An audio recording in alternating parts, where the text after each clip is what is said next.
वालेकुम व्यूवर्स, उम्मीद है आप सब खैरियत से होंगे। आज मैं बना रही हूँ अनार का जूस अपने किचन में। इसके लिए मैंने एक गाजर ली है और 3 अनार लिए हैं। इनके दाने हम निकाल लेंगे और अब हमने इनके दाने निकाल लिए हैं। चलें स्टार्ट करते हैं रेसिपी बनाना। अब हम डाल रहे हैं अपने जूसर जग में गाजर।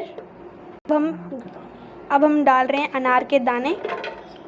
अब हमने व्यूवर्स जग में अनार ऐड कर दिए हैं। अब हम इसमें डालते हैं 1 गिलास पानी। अब हम इसमें ऐड कर रहे हैं आधी चम्मच काला नमक। आप अपने जायके के मुताबिक भी चीनी डाल सकते हैं, लेकिन हमने 2 चम्मच डाली है। अब हम दूसरी डाल रहे हैं।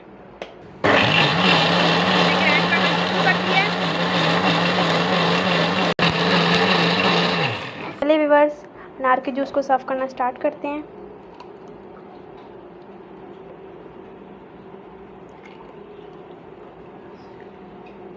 माशाल्लाह बहुत ही अच्छा बना है।